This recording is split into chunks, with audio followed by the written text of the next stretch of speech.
up, everyone? Morey Croson here, and today we're going to be going over the wrist position when you're actually releasing the football. It's a really common thing that I see when people send in the breakdowns is the wrist is just not in a good spot. It's either bent off to the side or it's too far back. We'll see a lot of different areas that the wrist can end up going in. It's really important to be able to get to that neutral position and being able to maintain a good position within the forearm. So we're going to go over a little bit more about how you can get to that today. As always, if you like the information, go ahead and click the thumbs up down below. Subscribe to the channel if you haven't already, and if you have any questions or comments or anything like that, go ahead and leave those down below. We'll hop in the video right now. Okay, so what I did here is I went to the park and just set my tripod up right past the gate, and I made it so then we could really get a great view of exactly right in front of where I'm actually throwing the ball, and making it so you could see exactly what is the trajectory that my hand and my arm goes through. So you can see, I get to that loading position, and then as I'm coming through here, you can just see how fast I start firing the elbow through. And I think that's really the most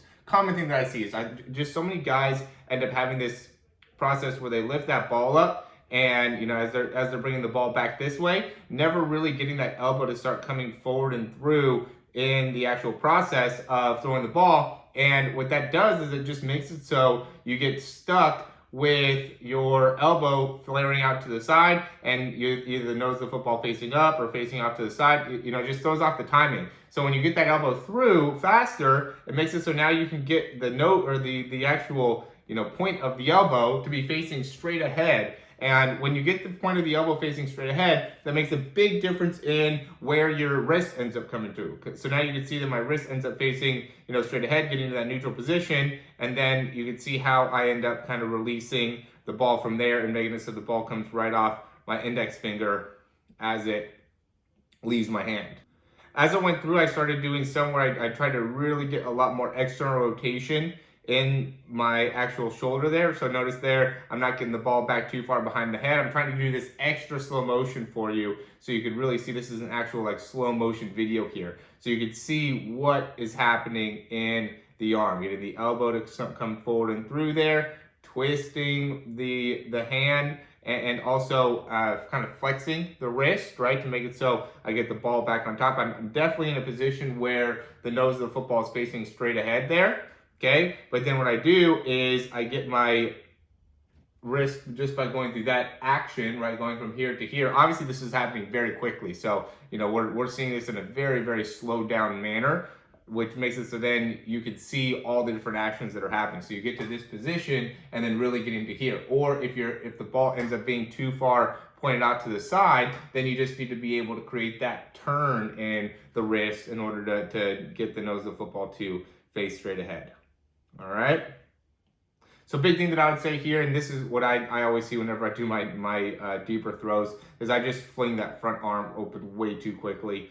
Definitely something that I need to work on there. But one of the things I see a lot of is guys that just release the ball way too early, right? So if you have that problem where the ball's here and you're already starting to release, then that makes it so you don't really get to use all the momentum that you generate within your body when it comes to the throw. You really want to be able to hold on to that ball as long as you can, so you're able to release when the ball's a little bit more out in front of you, and that makes a really big difference on how you're able to generate much more power into the throw. If you release further back, then you're not able to create that kind of flick that you get within the elbow and within the wrist as you're coming through the actual throw, but instead are creating most of your power from just the shoulder and the movement that's happening within the shoulder. So that's another important thing for you to really be able to understand. But big thing is, obviously the wrist position and being able to get that wrist as close to, I could even do a better job of getting more vertical there, but you just don't want to have that hand being too far back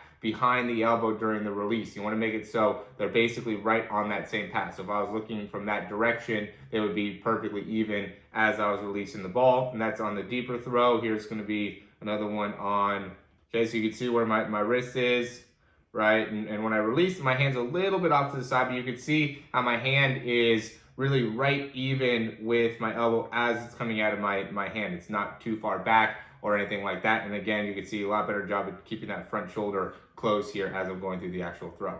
All right, Let me know if you guys have any questions. Again, check out Quarterback University. This, as well as a lot of different videos, are going to be on Quarterback University to help you guys out. It's a great resource. It has quizzes, it has workouts, it has stretches, it has ways to read coverages, it has mindset. It has everything you need to be able to be a better quarterback. Highly check it out. 3-day free trial if you do the breakdown option or just the Quarterback University, or you can get a 7-day free trial if you want to go ahead and get a customized workout program for you to do as well. And then we also have our 3-month program that you can check out. All that is down below in the description, as well as a couple free resources that I highly recommend you guys checking out if this is the first time you watch one of our videos. As always, thanks for watching. We'll talk to you soon.